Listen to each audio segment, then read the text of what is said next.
Peace Kings, Peace Queens, back again with chapter 6 of The Road from Orion.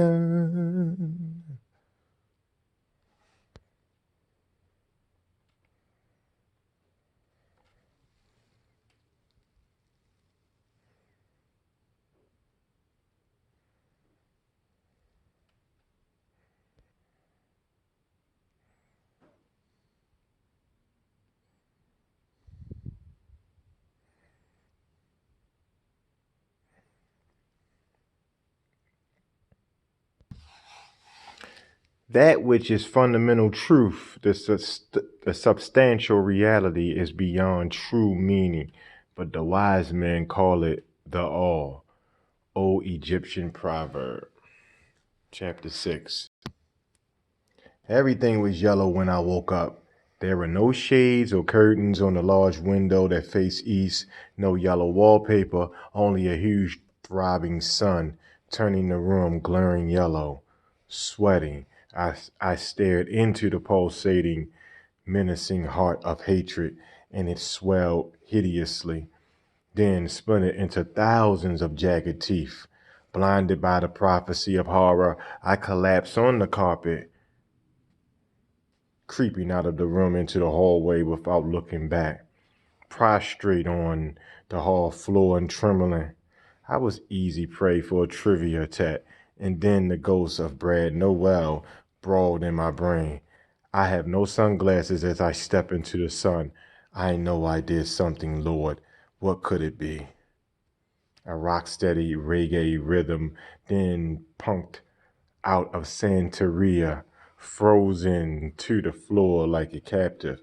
I saw a template of relentless schooners or schooners, brigades, gallots, cutters, frigates, all types of slave ships carrying Africans from man's ancestral cradle to the Caribbean, cruelly uprooted from their land to the New World. The slaves would not give up their native religion despite being forced to practice Catholicism. Santeria was the result, a secret religion masked in Catholic saints. To the Yoruba slave of the Caribbean could honor their own gods, or so the Yoruba slaves from Caribbean could honor their own gods. I have no sunglasses. Chilled by the wake-up call, I remember a similar event in Fatima, Portugal. The year was 1917.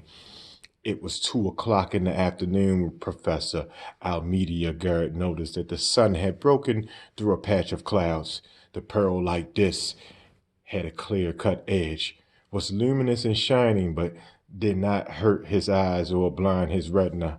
The clouds passed behind the sun, which was spinning around in a mad whirl.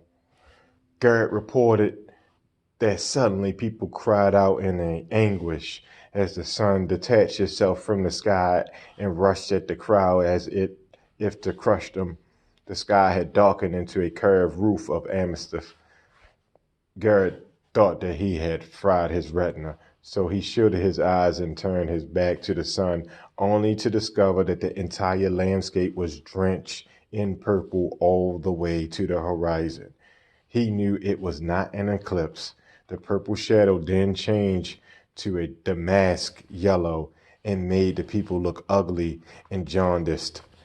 Then changed to and then Garrett noticed that his own hands were stained yellow, a dirt grimed yellow.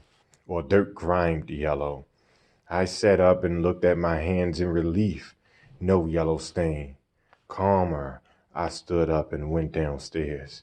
Lucia must have aligned the apex of the bedroom window directly with the sunrise. Anything was possible, for she was obsessed with Egypt. After that, I avoided windows with views of the sun, checking my hands more than once, making sure they were still colorless. Downstairs, John was fresh from a swim. He lounged at a lab computer in loose-fitting orange swim trunks with no shoes.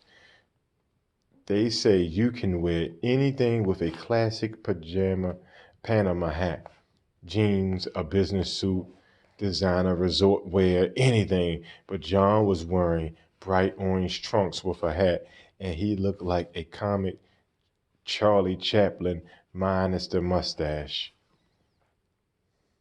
Though he was tanned, muscle, and slim, I preferred his hat, an ivory fedora encircled with a black grosgrain ribbon on Peter O'Toole in The Last Emperor, or better yet, Sean Connery in The Man Who Would Be King. Even Sidney Greenstreet in Casablanca was more appealing in the hat than John. Watching him, I sensed that he knew the hat irritated me, so I looked away, making sure that I did not focus on the eastern window. I wondered if the day's weirdness would continue. I was not disappointed.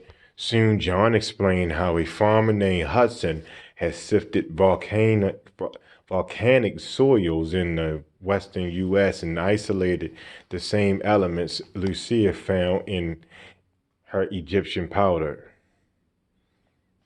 Hudson claimed that he could convert his powder into metallic forms, particularly gold and silver. For this reason, and because he had several foreign patents, he would not disclose his processing technique on what he called a new form of matter, ORMEs, for orbitally rearranged monatomic elements.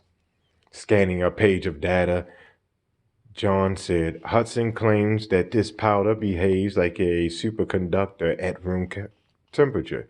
It rides on the magnetic field of the Earth, giving it the power of levitation. Still talking, he clicked the print icon. 150 pounds of the stuff can give you 1,200 ounces of rhodium, 800 ounces of iridium, 11 ounces of gold, along with the smaller amounts of 5 other elements. Lucia looked up from her desk. She could have passed for Kathleen Turner in The Jewel of the Nile. Her hair was tied in a ponytail, and she wore her lab attire, khaki shirt, khaki shorts, and tan sandals. At that moment, she leaned over and added, Hudson also claimed that the powder affects the pineal gland, what Descartes called the seat of the soul. Not the Descartes, I thought. That 17th century French bastard. His